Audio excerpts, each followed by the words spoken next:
Hello, and welcome to the Caffeinated Mammal Compilation Podcast. On this episode, I talked to Statesville, North Carolina singer-songwriter Isaac Hickerson. We have a pretty deep and personal conversation about mental health that touches on some pretty heavy topics, and he performs his song, White Lies.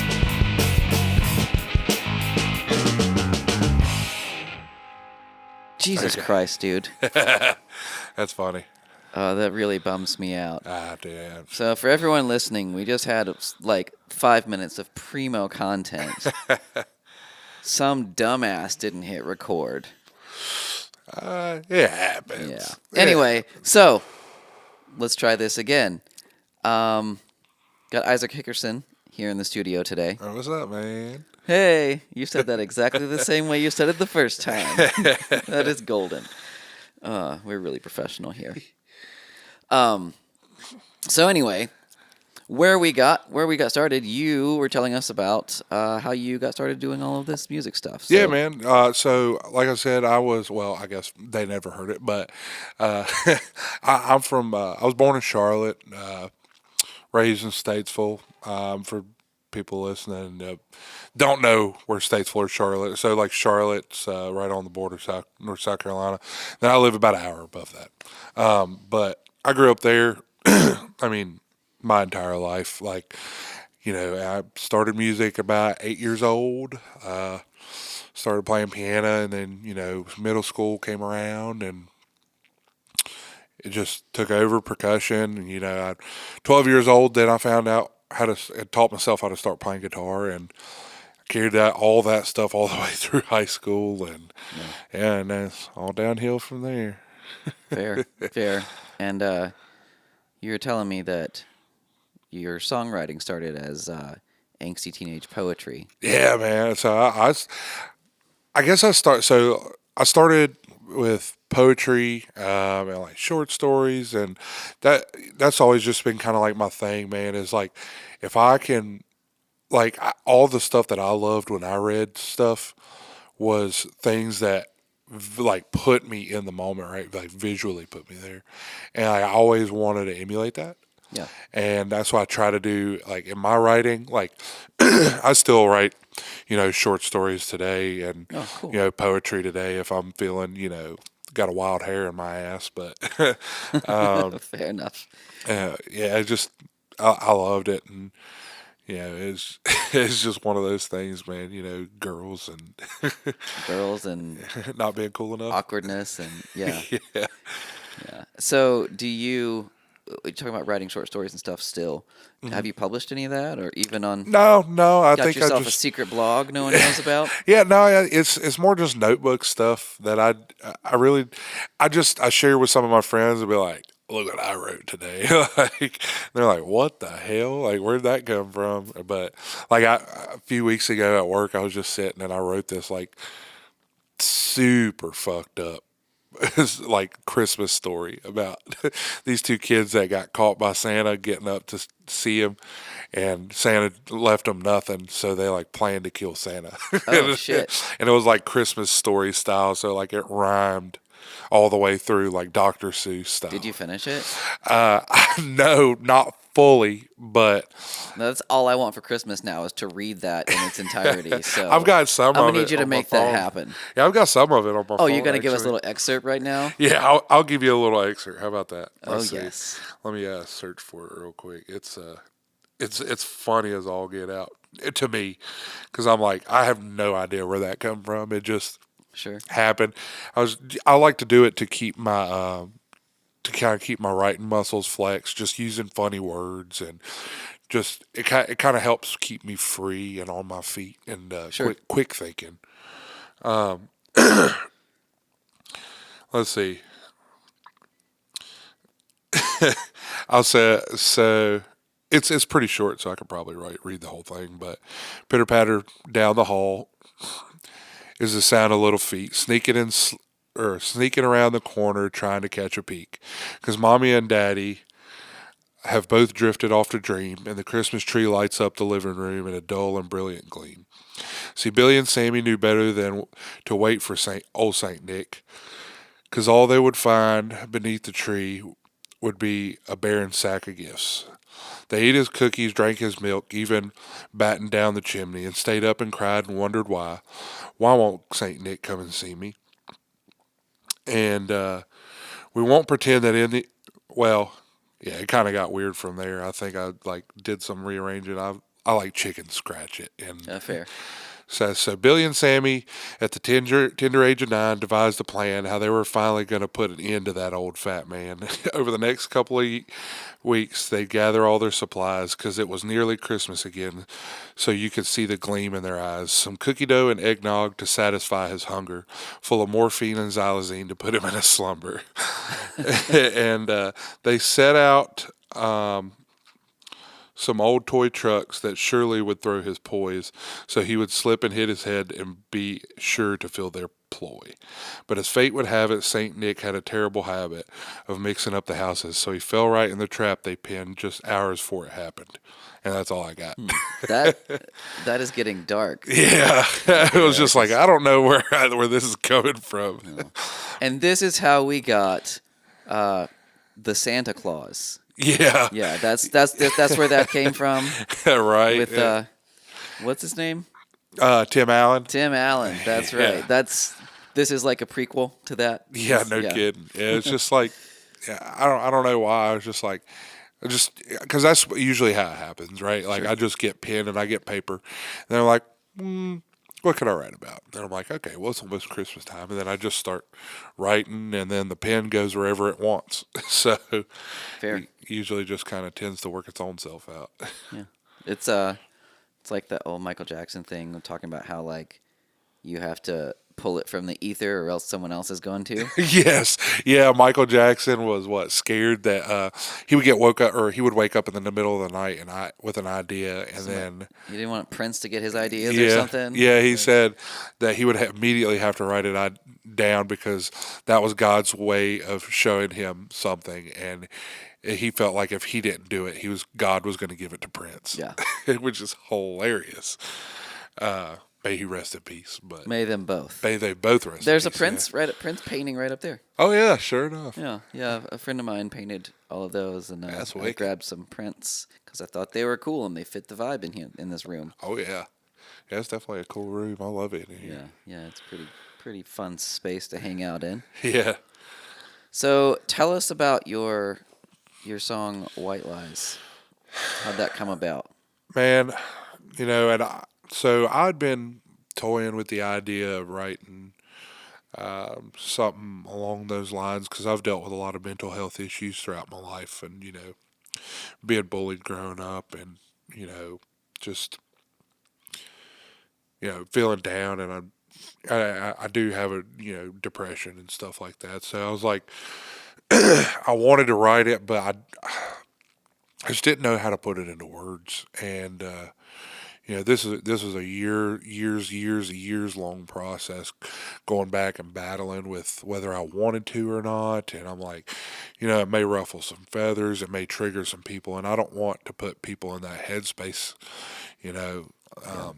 but I wanted people to just kind of like take a peek in the door of, what some people go through. And, it ended up being a personal experience of mine, and the whole song's a true story.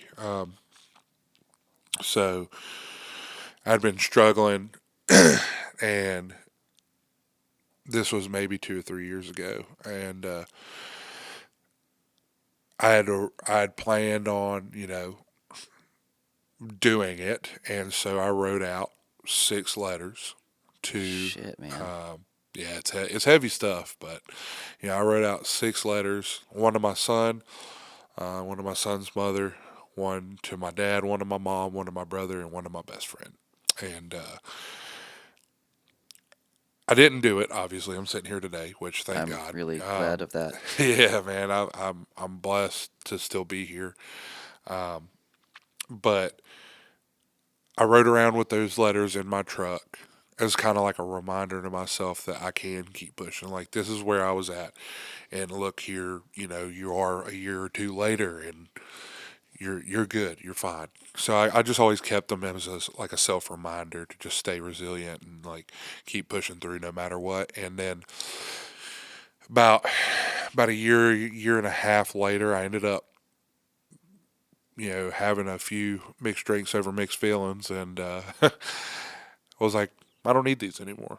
I'm here. I want to live, and that's the main thing. So I made a little fire and threw them in it and burned them for good. And most of everything in the song are real words that have come out of those letters. So it was more just threading them together and coming up with a good idea, and a good layout, and not to try to commercialize it, but just like I said, as like a peek in the window. And yeah, I wrote that song back in April of this year, 2025, and then we did a video on it, and at the end of April, and yeah, it's all history now. Wow. We just met and you're making me tear up over here. Like, No legit. reason to tear up, man. No, It's, man. I've been there more than once. And I'm really glad you got through it. Yeah, man. Thank you. I appreciate It's that a for real. shitty place to be. Yeah, man. And not a lot of people, and everybody's different, and everybody battles their own demons. And I think it's just being, mindful of other people too. So, and like I said, that was just kind of what I wanted to do. I'm not doing it for glory or clout. Like I wrote the song because that's how I felt. That's And what songs are for. I wanted to share it because I feel like people could genuinely connect to it. Because I know I'm not the only one out there that struggles. I'm not the only one who's been through my situation. Yeah. And like I said, you're sitting across from a person you just met who has been there. yeah, And will hopefully not be there again, but and, shit comes around. yeah, it'll, and there's ins and outs, and back and forths with those whole feelings. So it's just, you know, the whole song wraps up by saying, here I am, 31 years old, and with a lot more life left to go. I mean, I love that. it's that's it. Like the end, and like I've had people like, what is that? What does the song mean? And it's like I try to put it as simple as I could. But I always love leaving things open to self interpretation. Sure. That's the big thing about our art, about songwriting, about In which music case, I'm making. not going to ask you the follow-up question I was going to ask you. what was it going to be? Specifically, what were the long white lies? Were those the letters? Yeah, the long white lies were the letters, and the stuff in the letters. It was lies that I was telling myself that that telling my mom I'm all right. I'm not here, but I'm all right. You just pray I make it to the other side, or it's the chorus kind of gets a little spiritually angsty, but Yeah. Well, and that's when I first listened to it, I kind of attuned your white lies to that part. Mm-hmm. But then listening to it more again as you played it a couple of times, or played it once for me here, and then listening to you talk about it, I'm like, oh. Yeah, man, and it's some of them. There's some. I mean, there's some really candid stuff in there, and then there's some really like brazenly like in your face lyrics. Like I can appreciate that. and like not. I don't think I've ever heard anybody use the term a nylon ride, or if it has been, it's been in personal conversation, and I wanted it to use those lines to jar the listener. So, do you want to explain that line?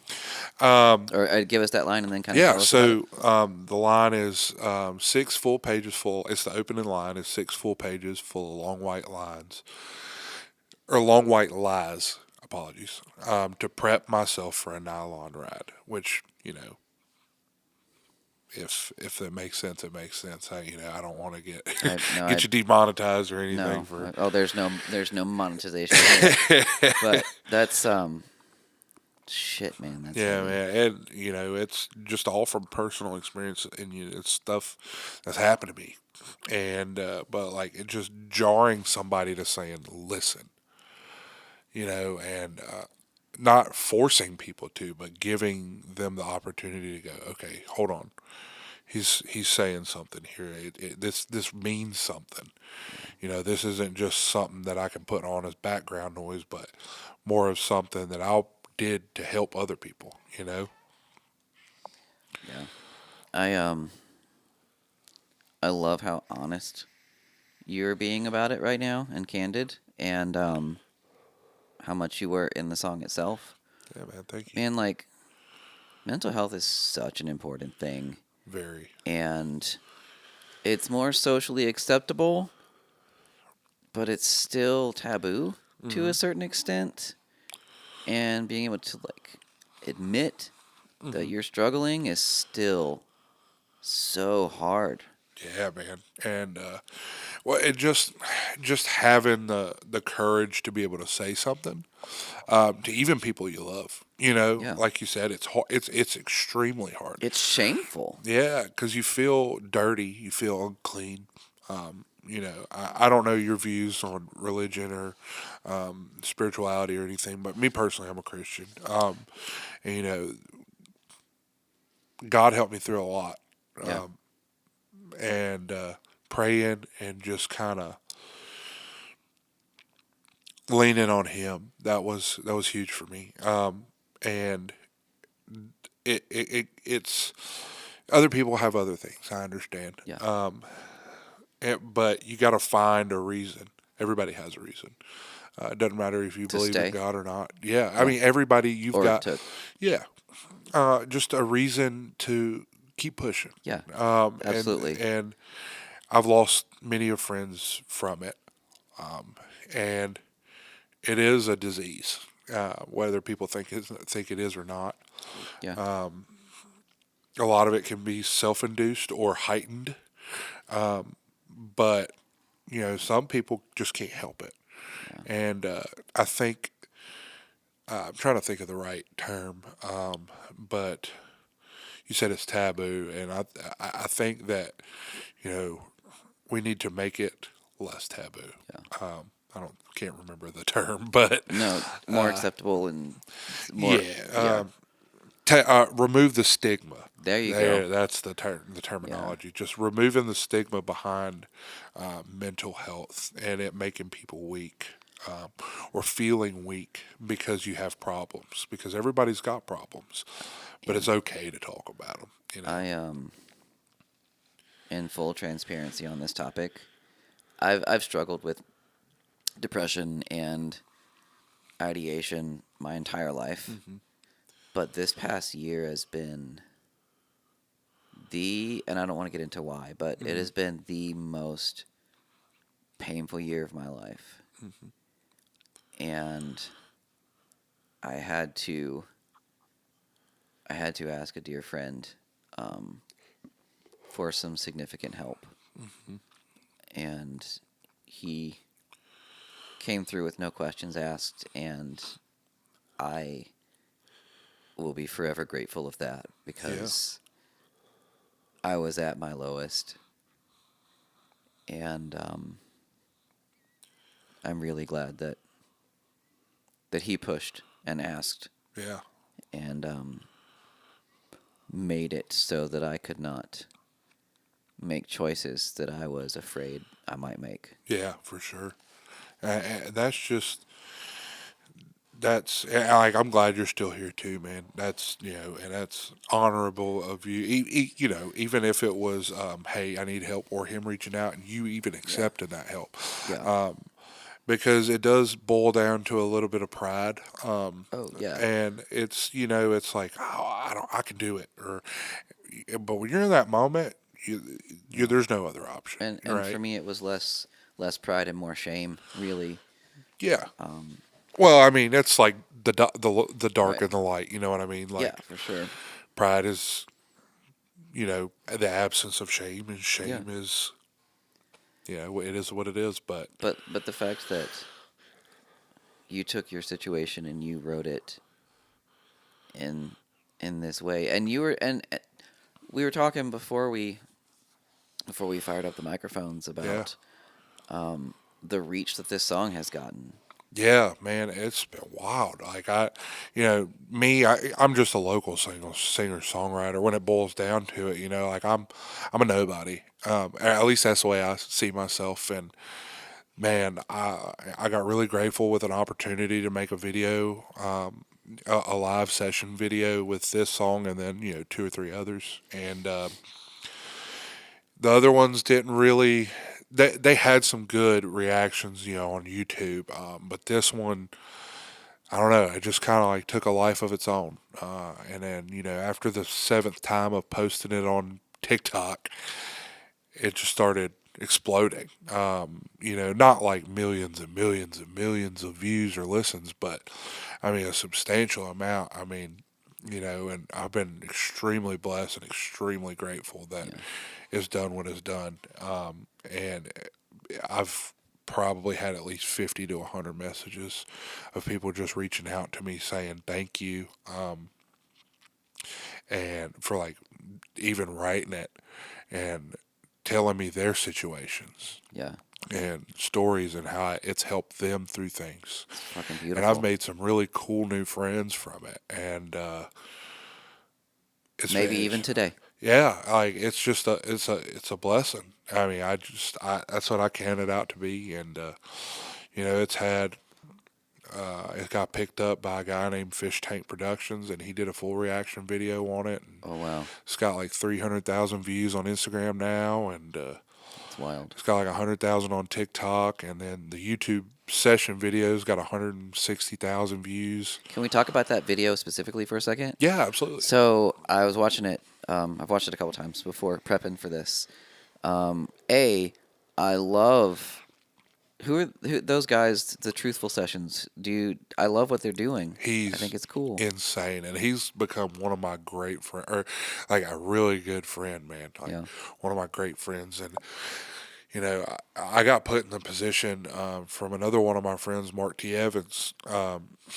We did some session videos first, and he posted my videos up, and that's how they got into contact, and he kind of pushed me towards David and Truthful Sessions, which he runs that whole channel by himself. It's nuts. I mean, he travels all over the country, does signed artists, independent artists, local artists. Like it's wild. That's cool. And that's how I got hooked up with him. And it was funny because I wasn't even going to play that song that day because I had just written it, and I'd been talking to my buddy who is producing my album right now, and I'm recording with, and they spoke against it at first, and they're like, "Man, look, if you're gonna do it, you got to do some like you got to clean it up."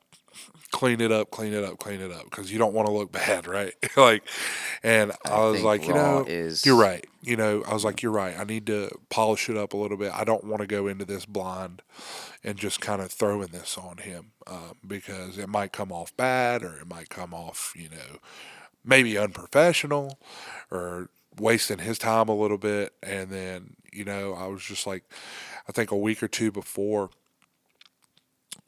I didn't tell my buddy that I did this, either one of them, because I was like, they were like, maybe would have got on to me a little bit about it. But I text him, just a scratch recording, just a work tape of it. I said, what do you think about this? He's like, yeah. He's like, these are the four, because I sent him maybe 10 or 15 songs, and sure.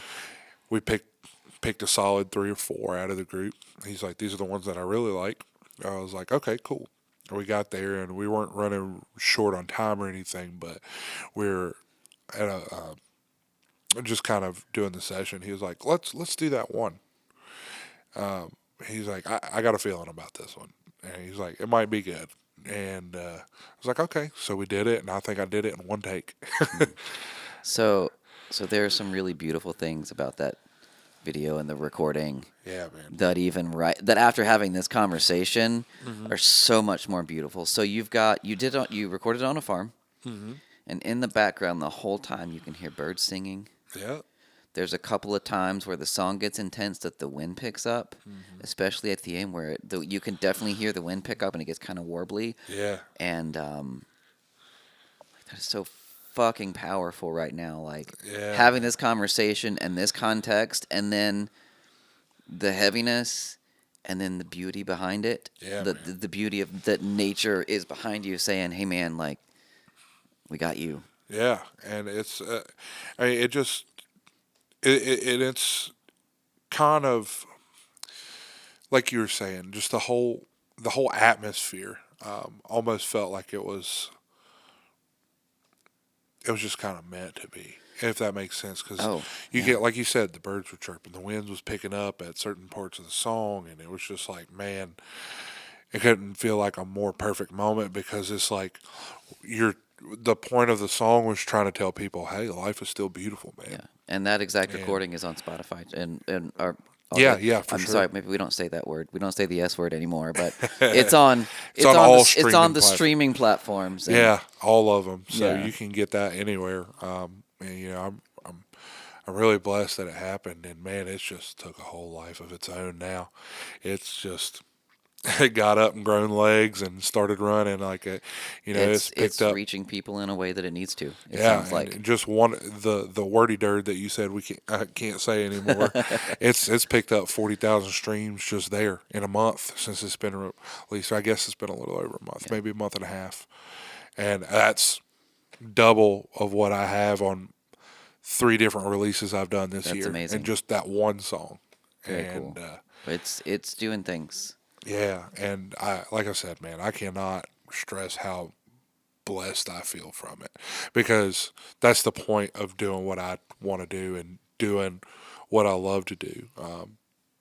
Playing music and writing songs. I want to tell a story, whether it be true or false.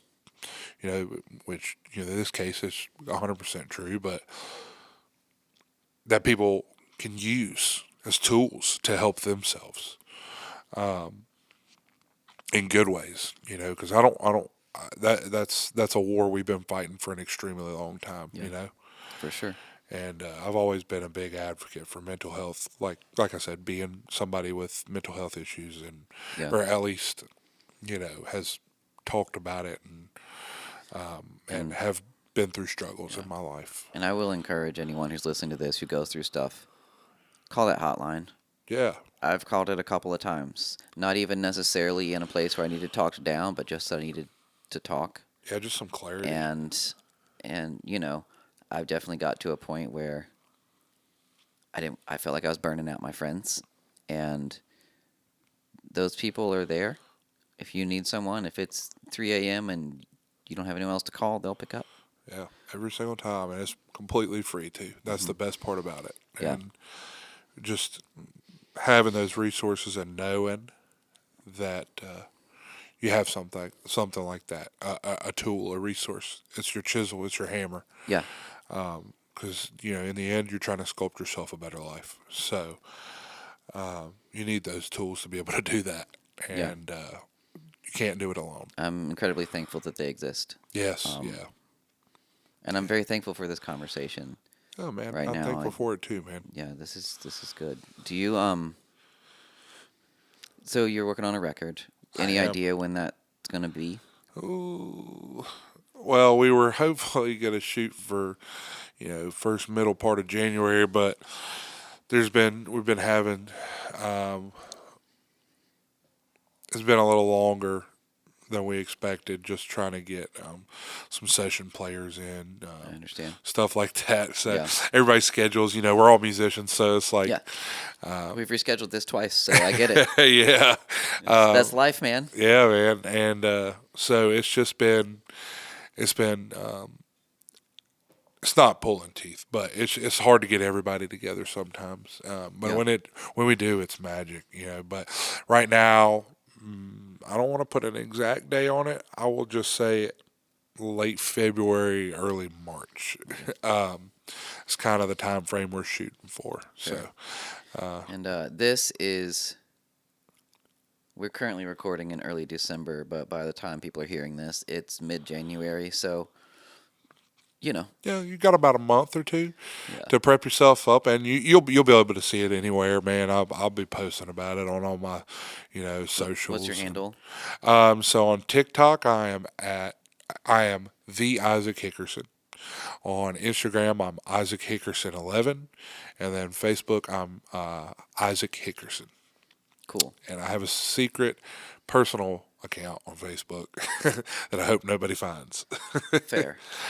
Just friends, family, and people I still want to talk to I sometimes. understand. I get that you got to keep it separate. Yeah, for sure. So- And it's easier that way. I don't. So that way, I'm not.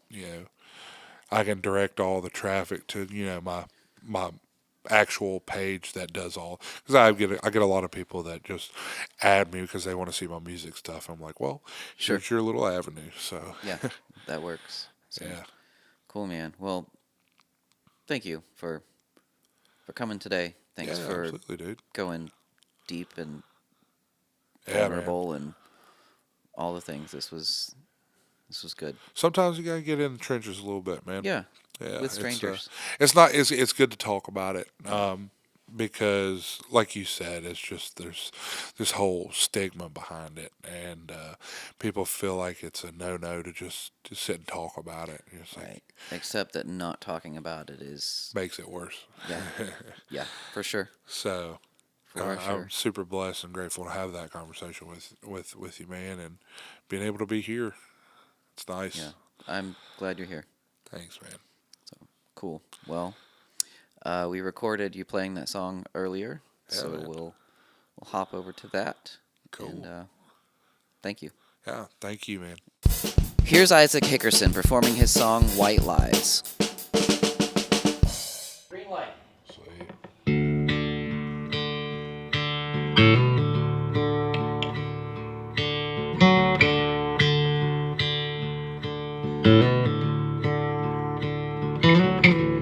Six foot pages full of long white. Fuck.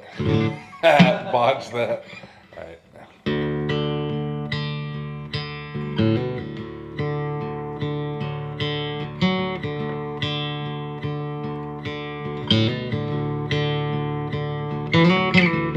Six full pages full of long white lies. Prep myself for an hour. Tell my mom it's gonna be alright. Just pray I make it to the other side.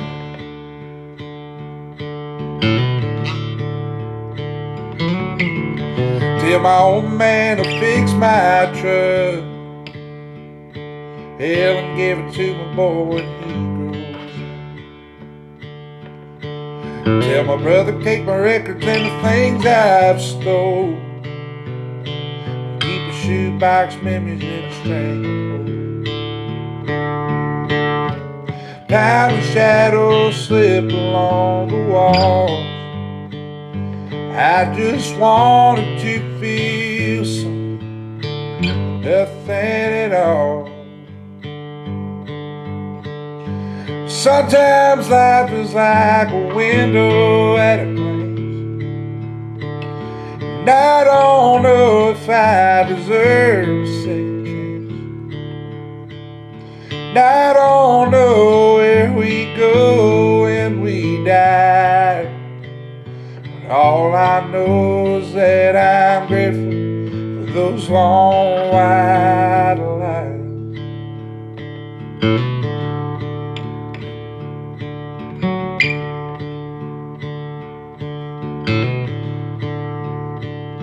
Never get to see my boy walk that stage in a cap and gown and our last. I'll never see the gray hairs on my head, 'cause you'll be picking me a pine box out instead.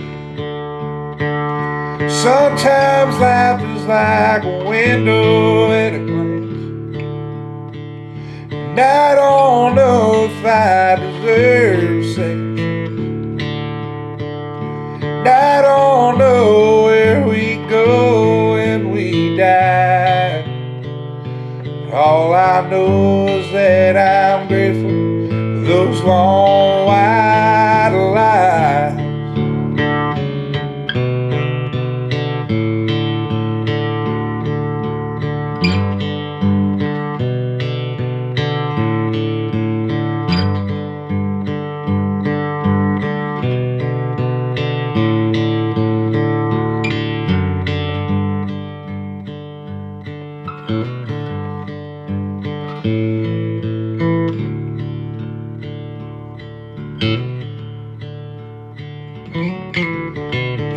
am now 31 years old,